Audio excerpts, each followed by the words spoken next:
For centuries, Jane Seymour has been remembered as the angelic wife of King Henry VIII, the gentle, obedient queen who finally gave him the son he so desperately wanted. Compared to her predecessor, the fiery and controversial Anne Boleyn, Jane is often painted as the perfect Tudor woman, quiet, submissive, and entirely devoted to her king. But what if I told you that this was all a carefully crafted lie? Beneath the surface of her soft-spoken demeanor, Queen Jane Seymour had a cold, calculating side, one that was willing to embrace cruelty if it meant securing her place on the throne. She wasn't just a passive bystander in Anne Boleyn's downfall, she played a key role in ensuring that end was completely erased.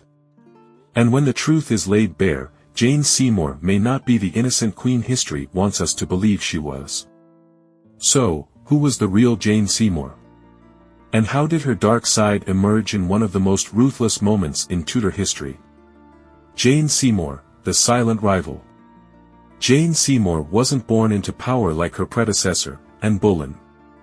She came from a respectable but relatively minor noble family. Unlike Anne, who had been raised in the dazzling courts of Europe, Jane was brought up in a more traditional English household, one that emphasized humility, obedience, and devotion to the crown.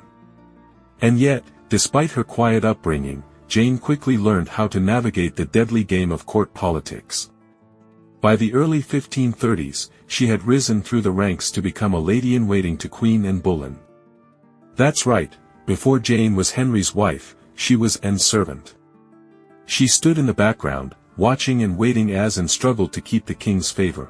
She saw how Anne's enemies whispered behind her back, how Henry grew frustrated with her fiery personality, and most importantly, how dangerous it was for a queen to fail in her duty to produce a male heir.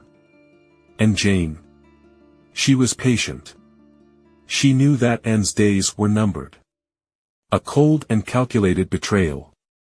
By 1535, Jane had caught the eye of King Henry VIII. She was everything and was not, soft-spoken, docile, the perfect image of the obedient Tudor wife. But was this really who Jane was?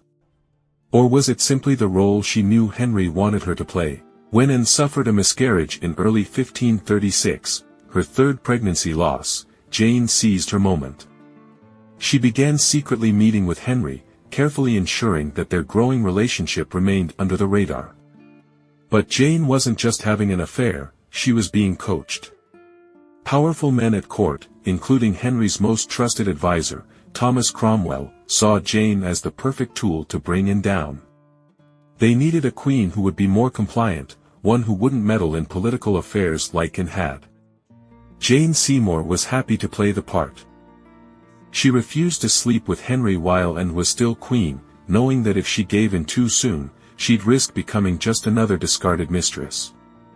Instead, she played the role of the virtuous woman, rejecting Henry's advances while subtly encouraging him to see Anne as an unworthy wife. And then, the real betrayal began. As Anne's enemies prepared to move against her, Jane did nothing to warn the queen. She stayed silent as Anne was accused of adultery and treason, charges that were almost certainly false. She remained in the background as Anne was arrested, locked away in the Tower of London, awaiting her execution. And then, just days before Anne was beheaded, Jane Seymour moved into the royal palace.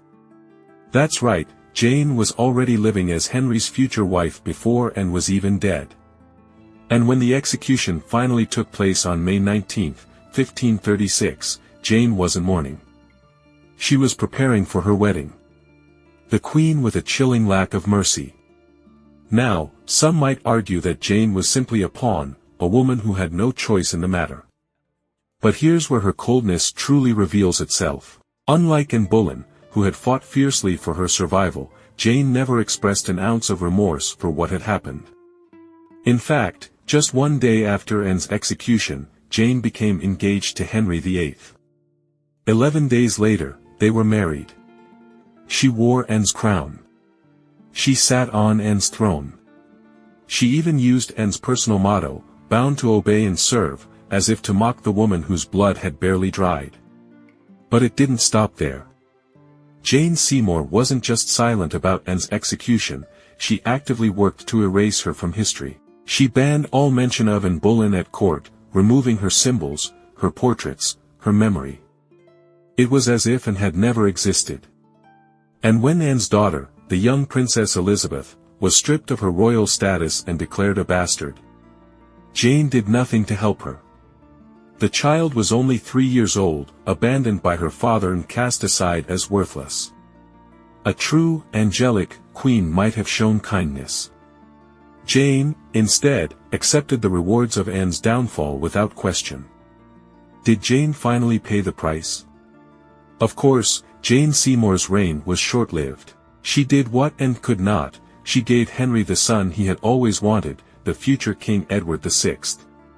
But in doing so, she paid the ultimate price. Just days after giving birth, Jane fell gravely ill. The same husband who had once adored her did not sit by her bedside in grief. Instead, Henry quickly began searching for his next wife, as if Jane was already a ghost. She died on October 24, 1537, barely a year and a half after becoming queen. And despite everything, she was the only wife Henry chose to be buried beside. Some say it's because she was the one he loved most. But maybe, just maybe, it was because Jane Seymour was the only wife who gave him exactly what he wanted, and never once defied him. The legacy of Jane Seymour, an angel or a villain? So, was Jane Seymour truly the gentle, kind-hearted queen history remembers her as? Or was she something far more dangerous, a woman who knew exactly how to play the game and never let emotions stand in her way?